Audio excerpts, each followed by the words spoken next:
Welcome back to the TMDSAS podcast. I'm your host, Enrique, from the TMDSAS office in Austin, Texas. If you're new to the podcast, we're so excited to have you join us. This is the official podcast produced by the Texas Medical and Dental School's application service to help connect applicants to advising resources, application trends, and share helpful advice directly from our participating schools. Today's episode is the first where we'll explore different pathways after graduating from professional school.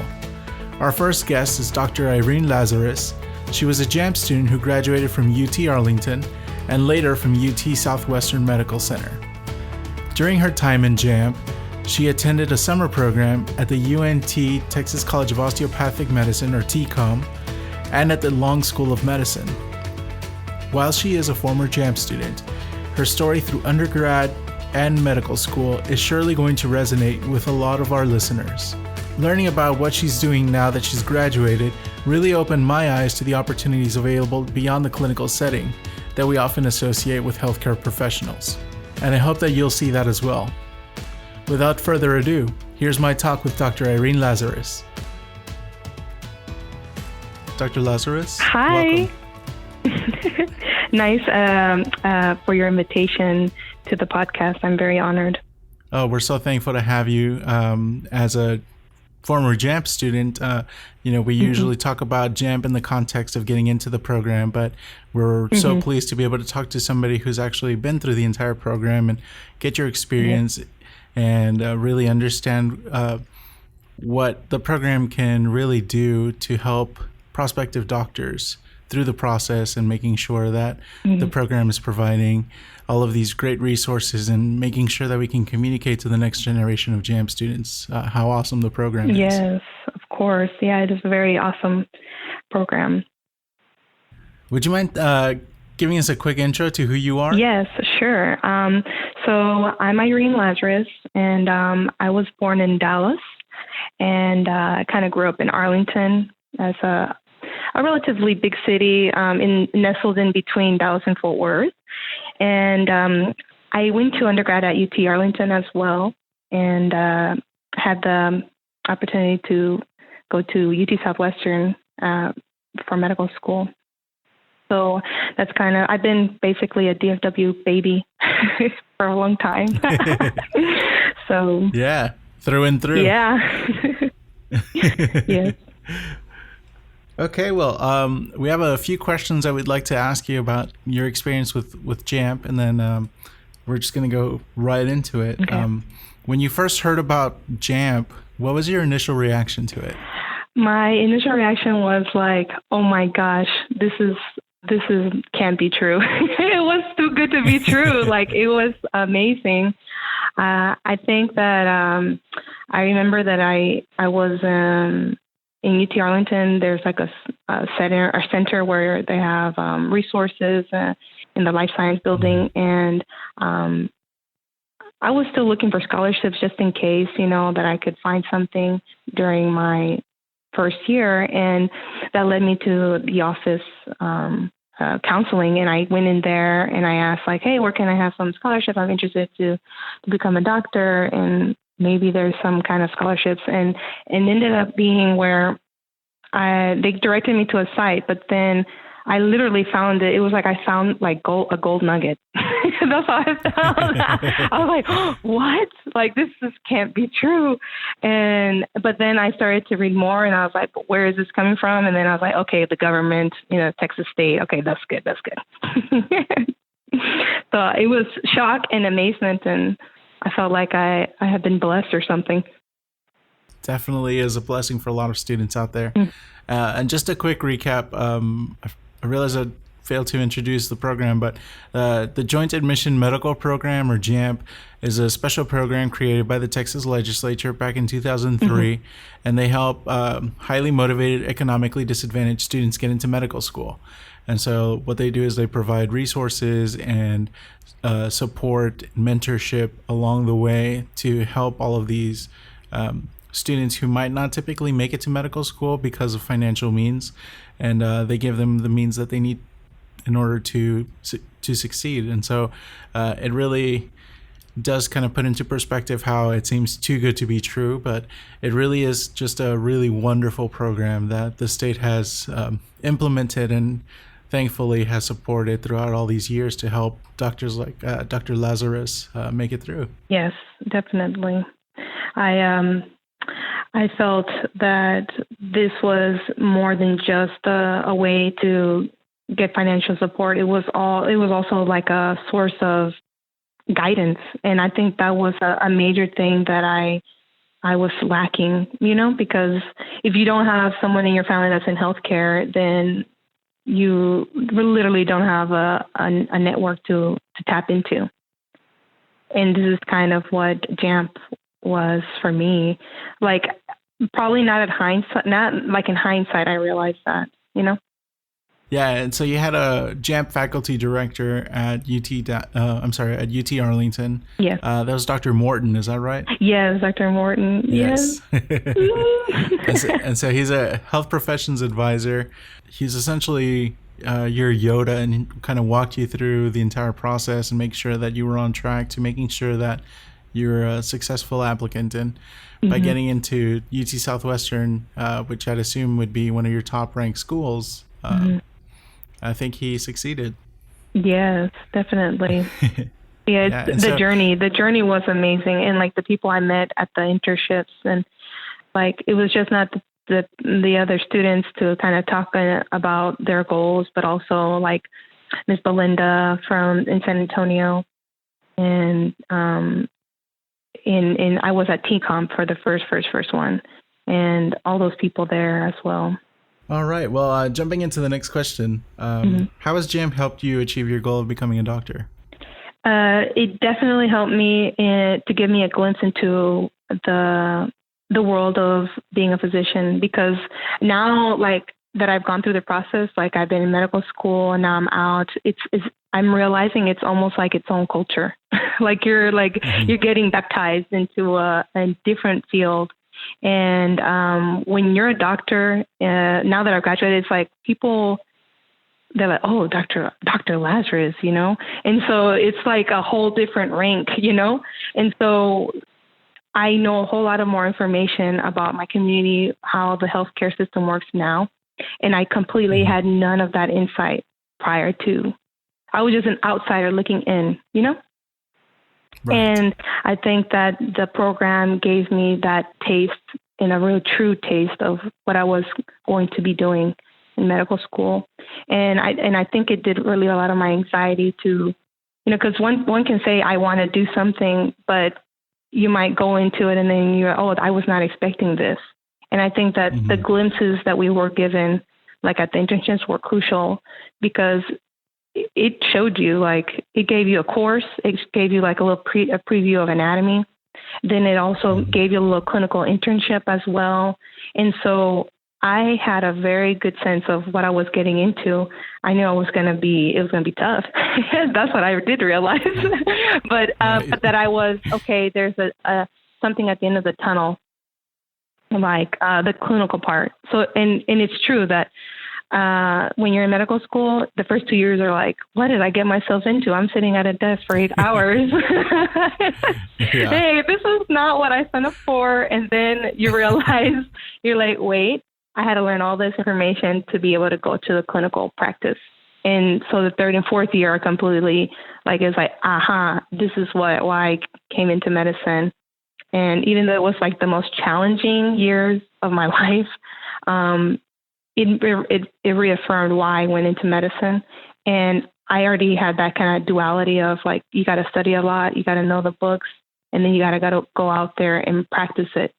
And there was a good mix of that in the internships. And I think that helped me achieve my goal, because if I don't know what I was getting into, it doesn't make me feel secure. And so it gave me a lot of reassurance and gave me confidence to move forward. And that's important, especially for a lot of students that end up in JAMP. That JAMP is a very competitive program, but as you've mentioned, there are really a lot of JAMP students don't have that role model, don't have a mentor just off the bat. And so with a program like JAMP, it really is I mean, one of the greatest aspects of the program is that community and that network that you get to build, that support system that you build. Yeah. What advice do you have for future JAMP students? For future JAMP students, like that are already they're going to be accepted and they're about to embark on all the resources and stuff like that? Or a high school junior who won't be applying for another couple of years? I would say my advice would be, I would say take advantage of the resources that you have around you. Because JAMP is someone who's already they're ready to go. It's a lot of commitment. That's why I want you guys to know that it's a lot of commitment. This is not for someone to figure out, I might be interested in medicine. Let me figure this out. This is somebody who probably has done a lot of their research before, and they know that they have all the criteria, you have all the goods. You're studying hard, you can make it, but you have some limitations in guidance and just socioeconomic barriers. How am I going to, do that if I don't have $3,000 for Kaplan, or exam crackers? And you're already committed, you kind of know, but you don't have any other network to get into it other than just brute force, you're just going to wing it. And I think that for us, a person in high school, it would be someone who was like me. I think that someone who they were very dedicated to the career. They already knew they wanted to do that. It was just a more of a how I was going to do it. And JAMP was that how I was going to do it. And then, let me figure out if I want to do it. If that makes any sense. Definitely. And I think that's one of the common misconceptions is that, a lot of people look at the program and they look at the criteria and they say, if I just do this, then I'm in the program and I can get to go to medical school. But the things that JAMP demands of its students, the program really runs on the excellence of its students. Yes. Yeah. Because there's a lot of talent in schools, and it's just a matter of someone fostering that. And I think that JAMP helps those that are ready to commit and give all their efforts in. They're not trying to help you get into, convince you to become a doctor. It's more of you already know it's going to be all work, and we're just going to help you along the way. But are you ready to do the work? What aspect of JAMP has been the most beneficial for you? Oh, man, there's too many. But let me just give you the list here. I'm going to say them not in any particular order, but then I'll highlight the most, out of all these, okay, this is the one. So the most beneficial aspects, I think, are basically everything that they offer, like the internships, the scholarships, the network to kind of tap into in general, to pry people's brain about whatever you're having interest in, and then guide you towards whatever your career goals are. But I think the most important part is the resources that are offered, but you have to ask. So let me give you an example of how to explain more why that's the most beneficial aspect for me, the resources. So I remember that I had done the MCAT and probably I didn't do so well, I guess. Let's just say that. And that there was room for improvement. And I could have just ended it and just continued, but I knew that I could do better. And there was a Kaplan course available to us. And so what I did was when I was in the second internship, the second summer with Ms. Belinda in San Antonio, because I had already, when I walked into that, I had already taken my test. And some people were not, they were just preparing for the test and they were taking through the Kaplan. And I felt like, well, I could have just said, well, I'm just going to do this, but I'm already done. I don't have to really put all that effort in. But I knew and I saw that I needed to improve. And I just went up to Belinda and I said, look, this is my concern and I really want to improve my score. And I'm so close, but I need some guidance. And I know that my section that I need to work on is the verbal section. And I know that you guys are offering Kaplan, but I was wondering if you can tailor something for me for verbal, or what can I do? And she was so helpful. But if I didn't ask that, I would have not even gotten the resources. Because like they had the Kaplan course there in San Antonio, but I lived in Arlington, right?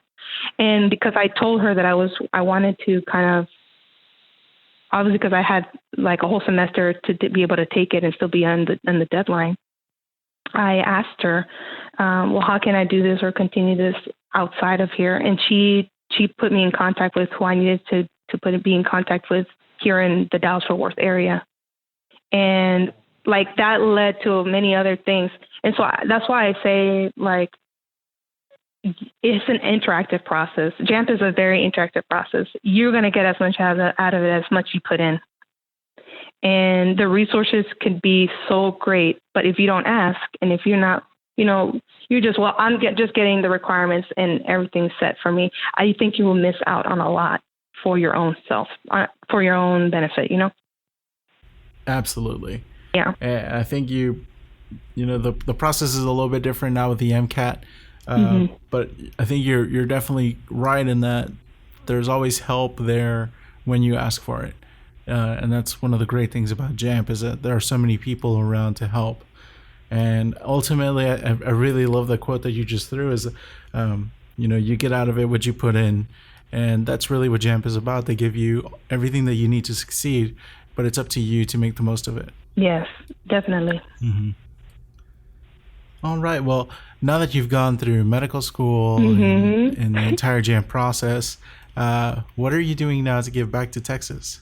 Oh, man. What am I not doing? And that's the best question. So that's what I like to hear. This is why I was so excited about this opportunity. Because in my case, I think I was a little scared, to be honest, about what I was doing because all the things that I'm doing are very non-traditional and what would be quote unquote non-clinical things. But I think that because I'm doing something different and I'm kind of on my own path, that I hope that someone listening to this could be inspired, or if they like what I'm doing, like, hey, hit me up on on social media. Yes, and we'll definitely include a link in the description so they can find you. Yeah. But the way I'm getting back to Texas is actually from a desire that I had even embarking on this journey. I already knew from the beginning that I was going to want to be a doctor that was going to give back to my community. I just did not know how I was going to do it outside of the clinical aspect. I guess that's what I'm trying to say. And I knew I was going to be fine doing clinical stuff, and that was always going to be there, but I felt like that was not going to be enough. And so right now I'm pursuing doing 3 things that I think are amazing. One was a podcast that I'm starting, or that I launched it a couple months ago. It's called Santopia Podcast. And that's kind of like my outlet for doing health education. And because I already knew that I wanted to give back to my community, but when I realized that because I'm a bilingual physician, I speak English and Spanish. And I think in my clinical years, I found out immediately that was like something that patients clinged on to. Like when they found out that you could speak their language, they were like, it's like this immediate trust that happened because they knew that you spoke their language. And it was like a big benefit for me. And I could see it in my patients that they preferred me because they had like, oh, she knows my language. She can explain to me. She knows my culture. And I think that was what came out, like because of that need and that connection that I would make in the hospital with Spanish-speaking patients, the health education show kind of came out of that idea or those interactions. And so it's a bilingual podcast, and that's the whole point of it, to kind of target people that are also needing that information and also make it into the English audience too, because everyone is confused about healthcare. So, right. So I think everyone can benefit. And then especially people who have other barriers, like a language, it would even be a better benefit for them.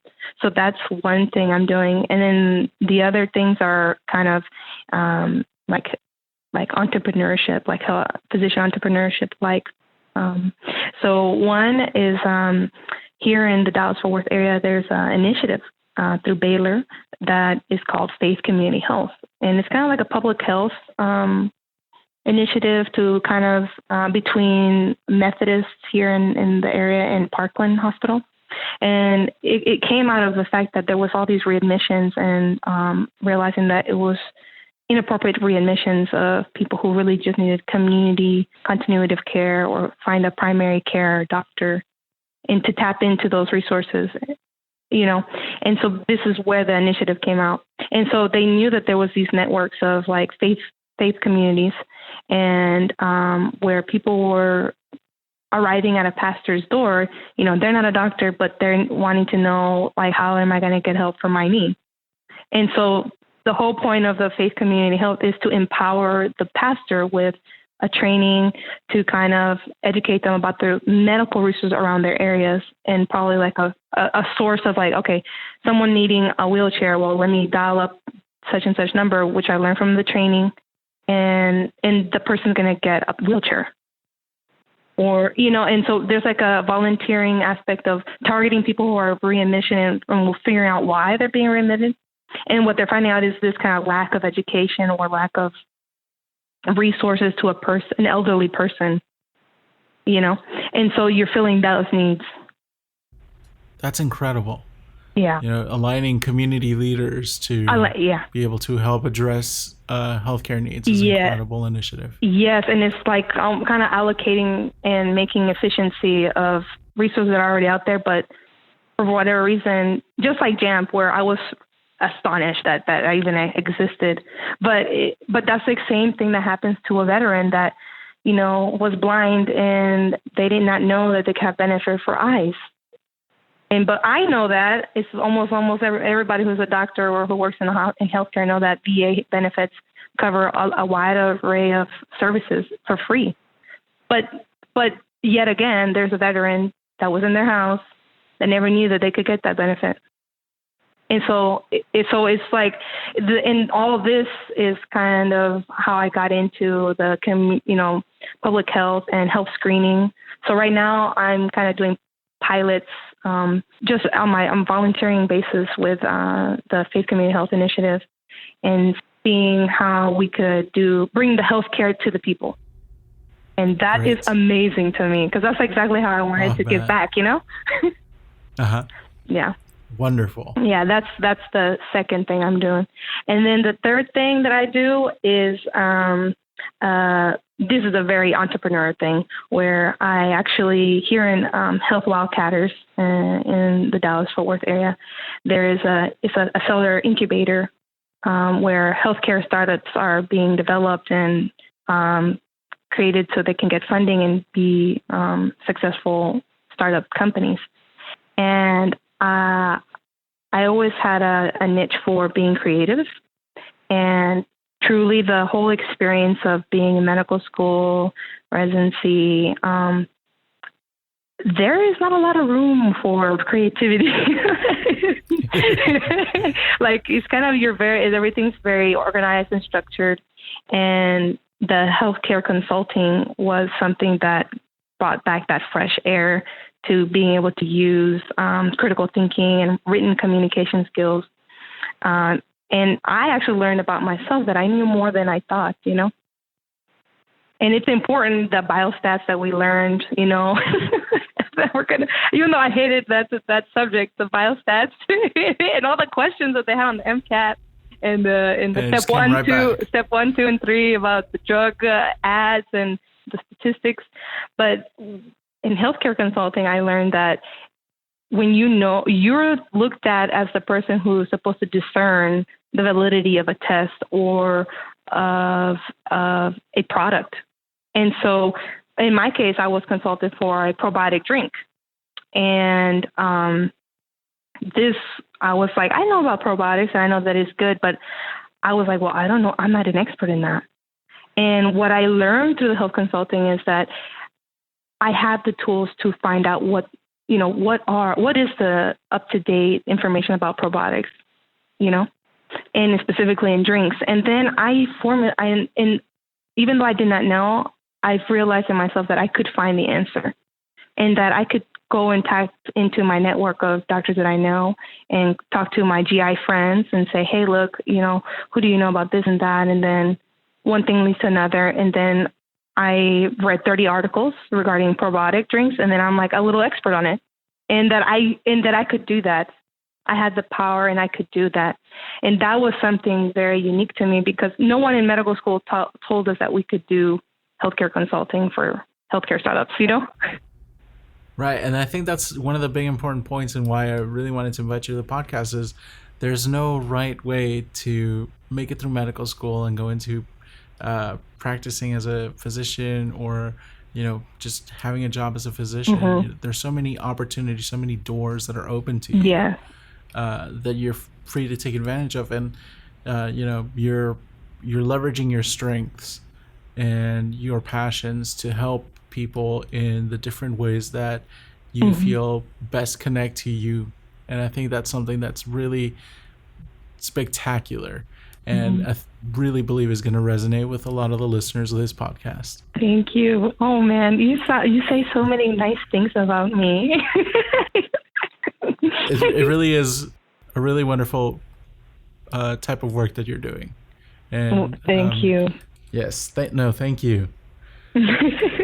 All right. Well, before we let you go, is there anything else that you'd like to share with the listeners of this podcast? The one thing I would want to share is that, like I said, I had a vision of what I wanted to do, but I was open to figuring out what that journey was for me. And I just followed my heart. And a lot of people might think that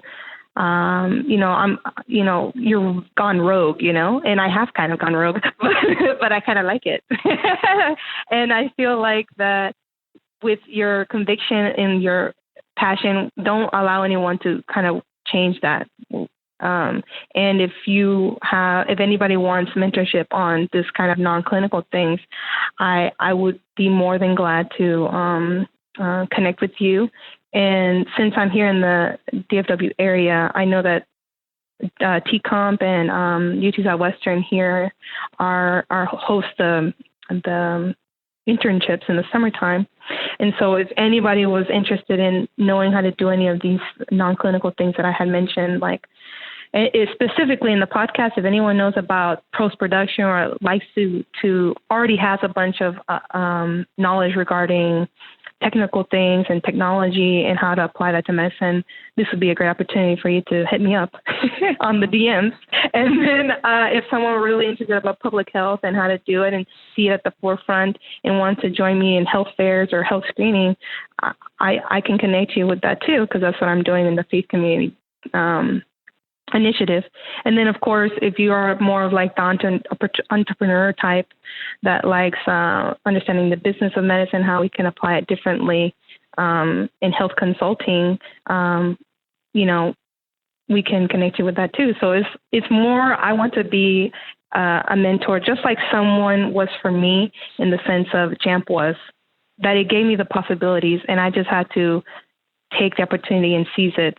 And that's how I want to give back to JAMP in the same way with the things I'm doing now. Well, thank you so much. And I'm certain that a lot of future doctors, even those that for whom JAMP might not be the right pathway that are listening here, I'm sure they'll hit you up on your offer and hopefully they'll be able to take some time to listen to your podcast because it really is something spectacular that you're doing there. And hopefully you can find somebody to help with the post-production because I know firsthand just how daunting that is. I know. I pray for you too. Thank you. Just like we both pray. But now that's a new thing, voice demands voice in medicine. Things are changing in medicine. I think we're in a unique time frame. And medicine is changing, and medicine, how it was 20 years ago or 10, 15 years ago to now is going to change in the next 20 years. Mm-hmm. Yeah, and technology is exciting. So Yep, and you have to meet the people where they are. Yep, exactly. All right, Dr. Lazarus, thank you so much for joining us. Thank you. Thank you so much for joining us on this episode of the TMDSAS podcast. Check out the description of this episode where we've included links to Dr. Lazarus' podcast, Santopia.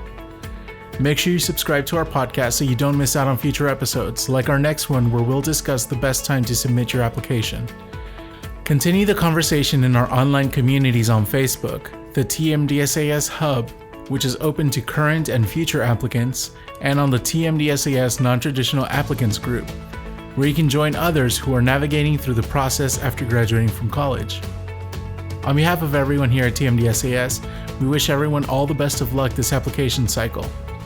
That's all we have for today's episode. We'll talk to you soon.